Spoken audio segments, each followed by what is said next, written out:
Early in his ministry, Jesus stood in a boat on the Sea of Galilee and gave his first major parable, the parable of the sower. This powerful parable teaches us of the importance of being prepared to receive the word and to be fruitful to the Lord. The setting of the story is quite remarkable. Jesus had just left Capernaum, located north of the Sea of Galilee. As he began teaching, a large group of people gathered on the shore. Because of the growing crowd, Jesus climbed into a boat and began to teach so everyone would be able to hear.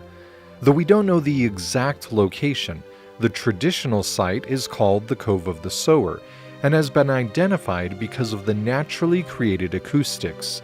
Still to this day, if one stands on the edge of the shore, one's voice can be carried to great distances. In this parable, Jesus describes a sower who casts his seeds, which fall in four main areas. The first seeds fell on the path, where they were trampled on and eaten by birds. Next, some seeds fell on rocky ground, where they could not grow roots deep into the soil, and thus withered in the hot sun. Other seeds fell among thorns, which eventually choked out the young tender plants. Finally, some of the seeds were planted in fertile, moist soil, where they could take root and produce a crop. To the Savior's audience at the time, this parable of a sower planting seeds would have been a familiar story. Most of his listeners would have personally planted and harvested crops for their entire life. However, for a modern audience, the parable at times can be difficult to understand. Planting and harvesting techniques have changed significantly over the past 2,000 years, which can lead to misinterpretations.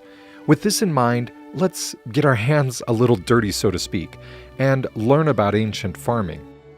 Many farmers in ancient Israel did not own their own land. Rather, they would receive an annual stewardship of a plot assigned to them by the local leadership.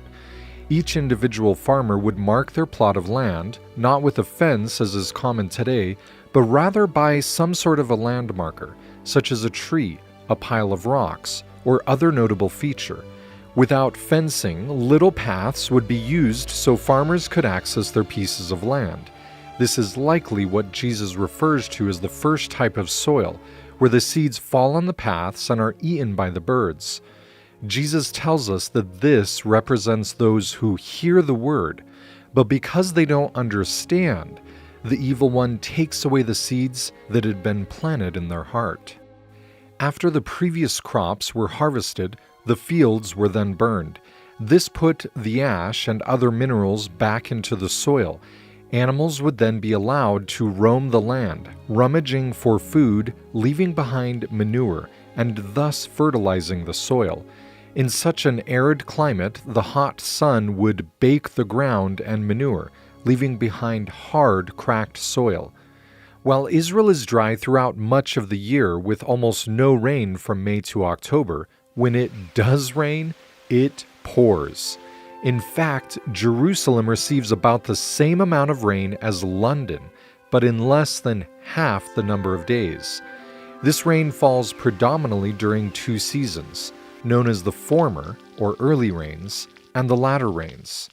The early rains begin in November and December, softening the soil so that the seeds can be planted and the land can be tilled.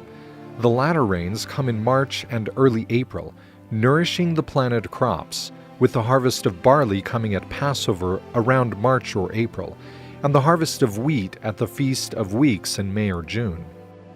Unlike modern farming, when crops are watered using ditches, flood irrigation, or sprinklers, anciently most farmers in Israel practiced what is known as dry farming, with rain as the only source of moisture.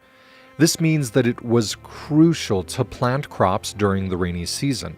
It also meant that to preserve as much water as possible in the soil, rocks were often left on the ground, providing both shade and places where the water could pool.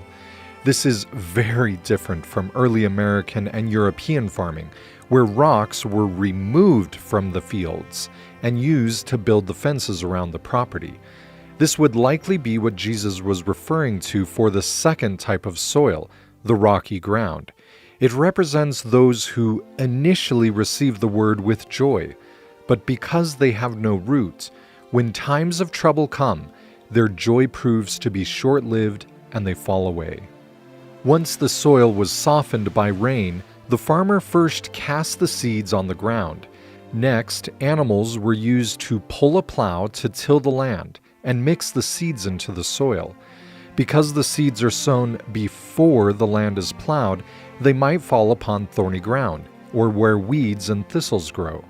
These unwelcome plants choke out the growing seeds by taking the light and water.